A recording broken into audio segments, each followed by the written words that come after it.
Welcome back to the channel, friends. If you're new to the show, welcome. My name is Verona and I'm a qualified meal planning coach. Whether you're a mom, busy, whether you just don't know where to start when it comes to meal planning, whether you don't like cooking and you know you need to, I help you make meal planning so much easier because there's way too much noise out in the industry when it comes to nutrition. Somebody says this, then they tell you, no, you can't do this, you can't do that. Who you gotta believe? But today we're gonna be talking about 5 meal planning mistakes that are sabotaging your weight loss and how you can avoid them.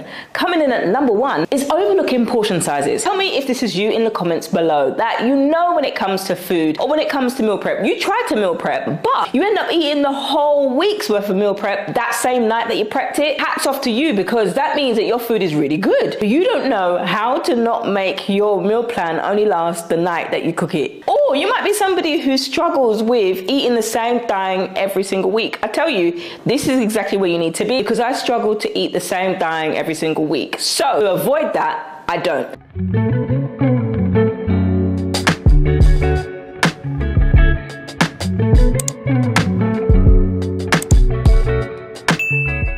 But we were talking about overlooking portion sizes. What in the world does that even mean? When it comes to weight loss, it isn't just about being in a calorie deficit. Calorie deficit, calorie deficit, calorie deficit, calorie deficit. If you want to lose weight, you need to be in a calorie deficit. Yes, Jim bro, we get it. We need to be in a calorie deficit to lose weight. Tell that to somebody who has no clue what you're talking about. Make it make sense for them, yeah? All right.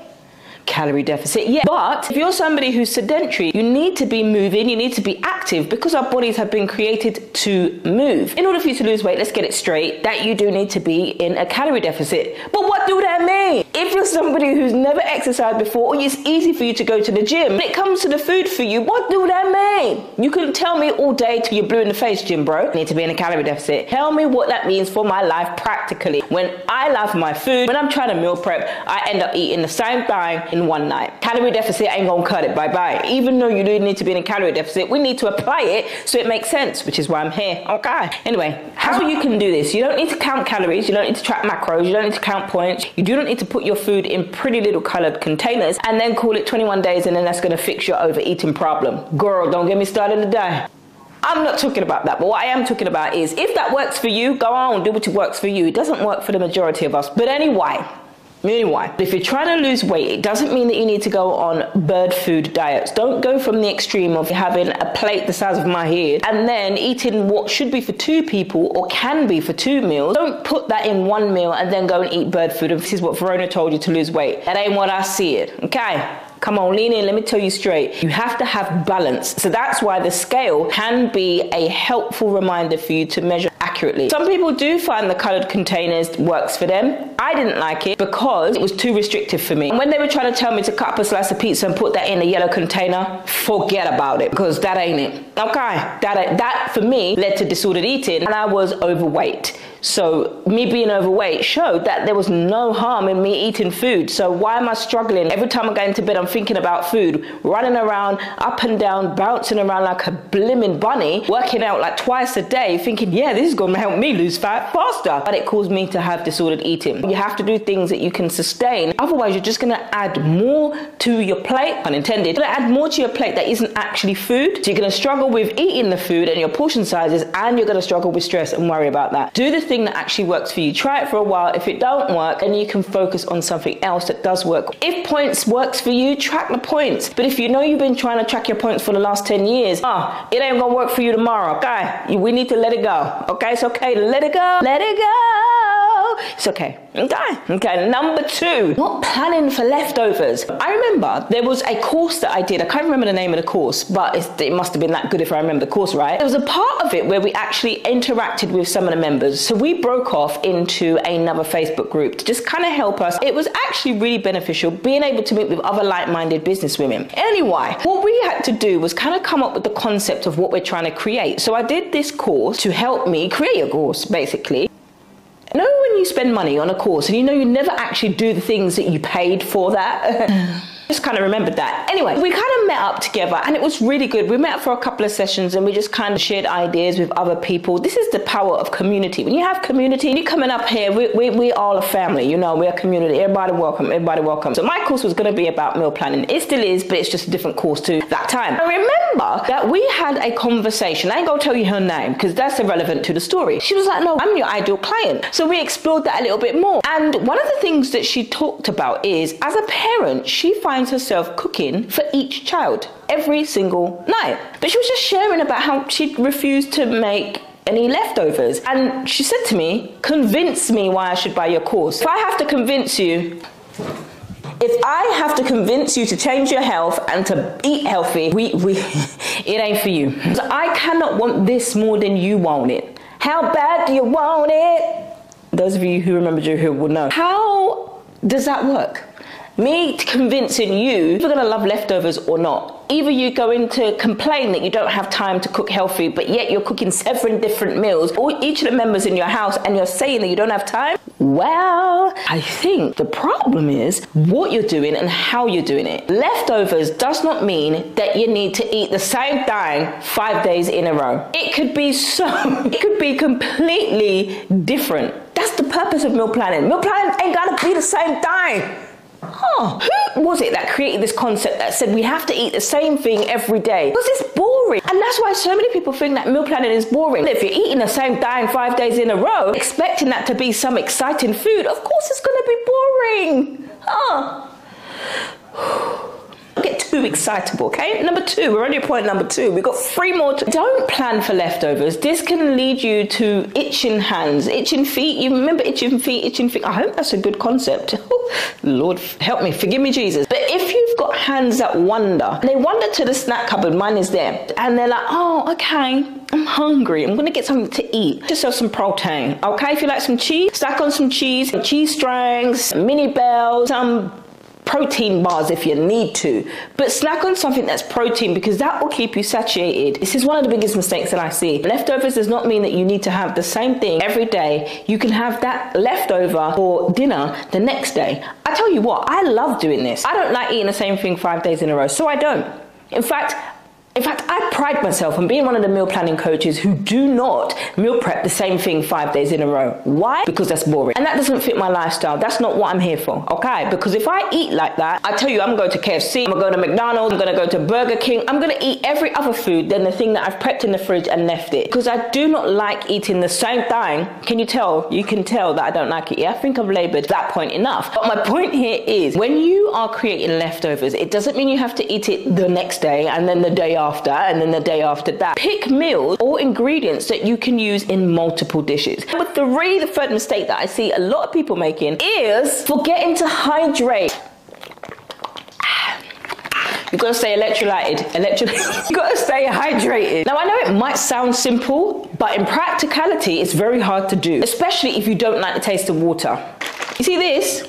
Oh look, my camera's like automatic zoom, getting excited there. But I got this from Costco, organic coconut water. And in the coconut water, I've got myself some liquid IV. Liquid IV is a sachet of electrolytes. So if you're somebody who struggles with the taste of water being plain, you can add an electrolyte sachet to it. You're doing what works for you. If you want some electrolytes, some coconut water, that's one that you can get. Water is helping flush out toxins with the kidneys. It helps things pass through quite literally, as well as fiber. We need the water to give us that little bit of a push. Water helps get things moving quite literally. So we have to stay hydrated. Too much water is dangerous for you. So you do need to be aware of how much water you're drinking, especially in quick successions. What's the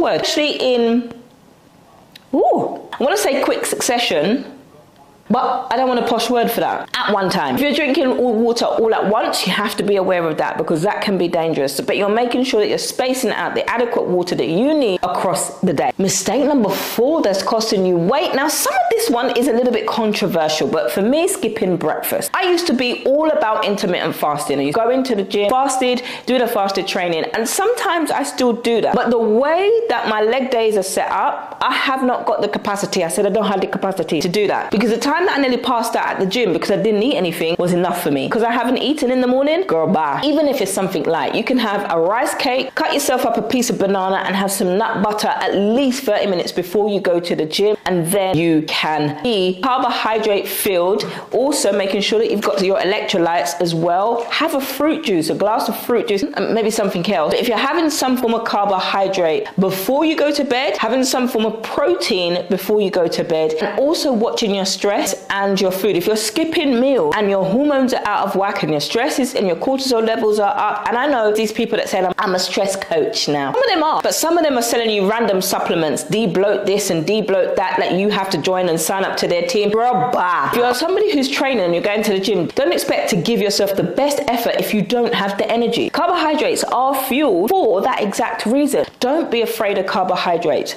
Watch the amount of simple carbohydrates that you eat: cake, sweets, crisps, chocolate, pizza, white bread, white pasta, refined carbs. Reduce that amount, absolutely. There's whole grains, there's complex carbs, there's all of those foods that we can love and we can enjoy. Just release energy into our body so we have a sustained energy period throughout the day, rather than that big sudden, woo!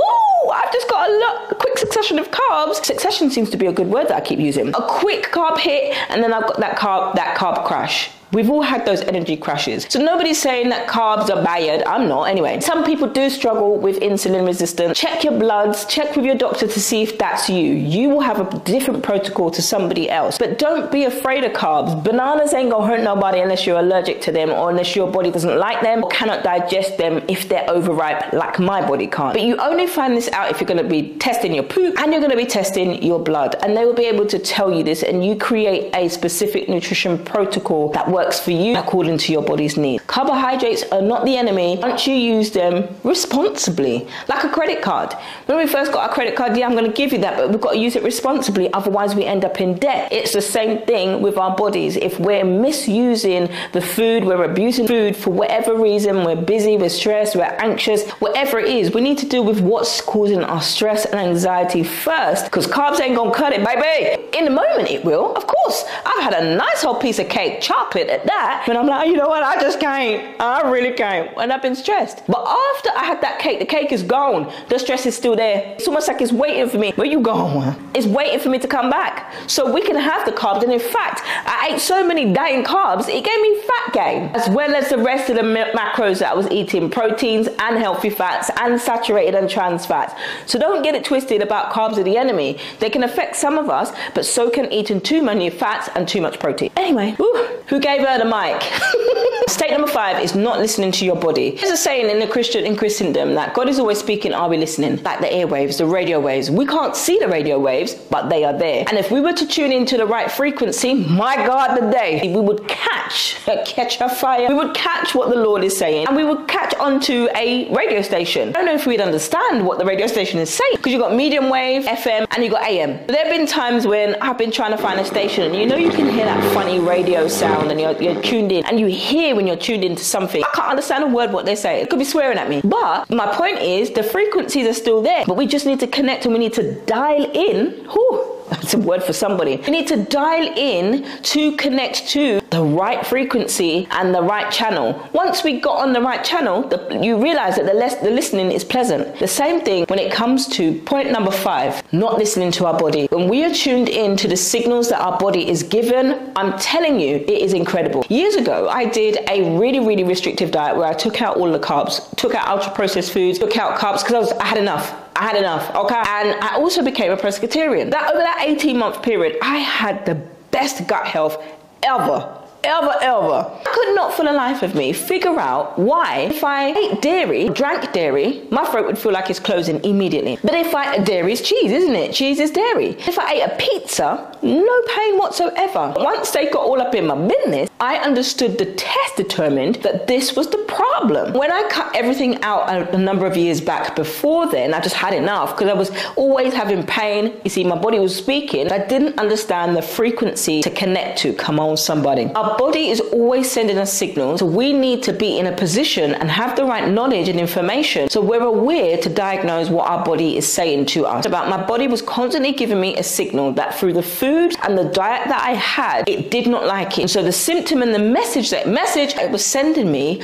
was, we do not like you eating this food, because every time you eat this amount of food in this amount of succession, you see, time we eat this food in this amount, this is the action that we have. We cannot digest it enough because it's too much for us to digest. And there are other things that they prescribed based on the reflection of my gut to help with my gut health. It was a long 10-year battle journey. Also, not being able to just eat normal food. Everything I ate was not agreeing with me. So my body was sending me signals. You might be getting signals from your body. You might get the bloating, you might get the constipation. But we go to foods because we've built a connection with it, and there's that endorphin rush that goes from our brain to be like, oh, I remember the last time that we were stressed, this is what you did, and then I just sent a whole rush of feel-good feelings to you, and then now I've created a neurological pathway in the brain that says, next time that you're feeling stressed, this is what we did last time, should we do it again? So we constantly learn now to go to that particular food when we're angry, stressed, lonely, sad, or even bored. Or the kids are getting on your nerves. What's going on? It is stressful. But there are some really, really, really highly qualified naturopathic doctors and people who specialize in gut microbiome. So my point here in all of this long story was, our body is always speaking to us. We have to be in a position to listen. But that's it all for now. And I can't wait to see you friends in the next one.